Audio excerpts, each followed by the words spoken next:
ವಿಧಾನಸಭೆ ನಡೆಯುತ್ತಿರುವ ಹಿನ್ನೆಲೆ ಬೆನ್ನಲ್ಲೇ ಇವತ್ತು ಸಂಪುಟ ಸಭೆ ಮಾಡಿದ್ದಾರೆ. ಅದರಲ್ಲಿ ಎರಡು ಪ್ರಮುಖ ನಿರ್ಣಯಗಳನ್ನು ಮಾಡಿಕೊಂಡಿದ್ದಾರೆ. ಮೊದಲನೆಯದು ಬೆಂಗಳೂರಿಗೆ ಸಂಬಂಧಪಟ್ಟದ್ದು. ಬೆಂಗಳೂರನ್ನು 5 ಭಾಗಗಳಾಗಿ ವಿಭಜಿಸ್ತಾರಂತೆ. ಹಿಂದೆ ಕೊಟ್ಟಂತಹ ಗ್ರೇಟರ್ ಬೆಂಗಳೂರು ಅಥಾರಿಟಿ ಮಾಡುವ ಸಲಹೆಯನ್ನು ಒಪ್ಪಿದೆಯಂತೆ BS ಪಾಟೀಲ್ ನೇತೃತ್ವದಲ್ಲಿ ಕೊಟ್ಟಿದ್ದಂಥ ತಜ್ಞರ ಸಮಿತಿ. ಈ ಎಲ್ಲ ಸಂಪುಟ ಒಪ್ಕೊಂಡಿದೆ. ಎಲ್ಲ ಸಮಿತಿಯ ವರದಿಗಳನ್ನು ಶಿಫಾರಸನ್ನು ತಗೋತೀವಿ ನಾವು ಅಂತ. ಹಾಗಾಗಿ ನಾಳೆ ಅದಕ್ಕೊಂದು ಸಂಬಂಧಪಟ್ಟ ವಿಧೇಯಕ ಮಂಡನೆ ಆಗಬಹುದು ಅಂತ ಹೇಳ್ತಿದ್ದಾರೆ.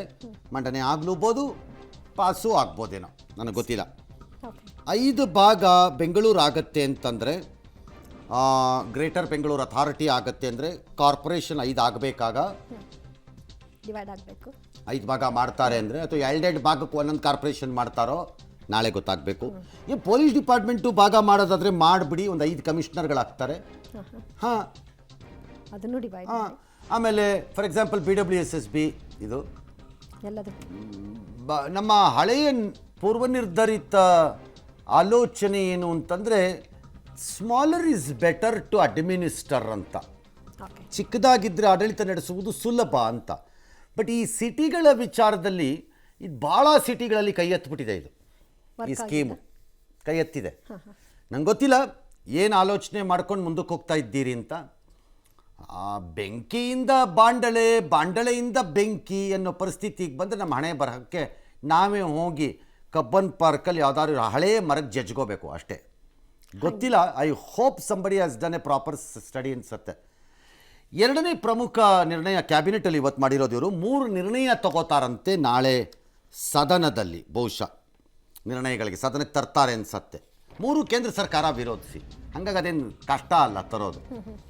ಒಂದನೇದು ನೀಟ್ ಪರೀಕ್ಷೆಯನ್ನು ವಿರೋಧಿಸಿ ನಿರ್ಣಯ ಮಾಡ್ತಾರಂತೆ.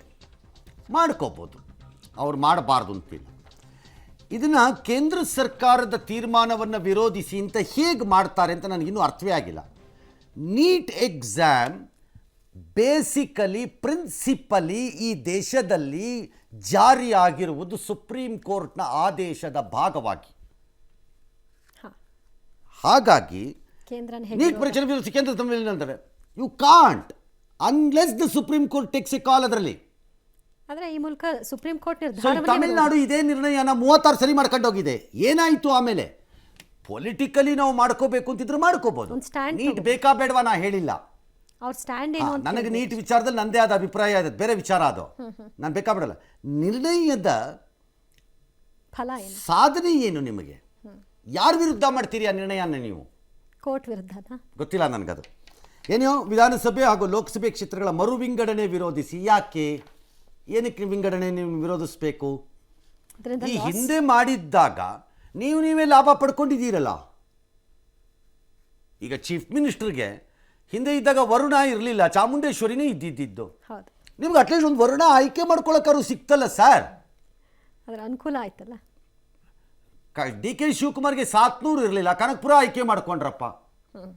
ಇಡೀ ಕನಕಪುರದಿಂದ ರಾಜ್ಯವನ್ನು ಆಳೋ ಹಂತಕ್ಕೆ ಬಂದ್ಬಿಟ್ಟಿದ್ದೀನಿ ಅಂತ ಈಗಾಗಿದೆ ಅವ್ರಿಗೆ. ನಿಜ. ಹಾಗಾಗಿ ಭಾಳ ಹೊಸಬರಿಗೆ ಅವಕಾಶ ಸಿಕ್ಕಿದೆ. ಬೆಂಗಳೂರಿನ 5 ಭಾಗ ಮಾಡಿ ಚಿಕ್ಕದಾಗಿ ಆಡಳಿತ ಮಾಡೋಣ ಅನ್ನೋದಾದರೆ, MLAಗಳು MP ಗಳಿಂದ ಚಿಕ್ಕದಾಗಿ ಮಾಡಿ ಆಡಳಿತ ಮಾಡೋದು ಬೇಡವಾ? ಅದು ಬೇಡವಾ? ಅದೇಂಗೆ ಬೇಡ? ನೀವೇ ಇರ್ಬೇಕಾ ಊಟ ಹೊಡ್ಕೊಂಡು? ಬರಲಿ ಬಿಡ್ರಪ್ಪ, ಇನ್ನೊಂದು 100 MLAಗಳು ಅವಕಾಶ ಕೊಡಿ.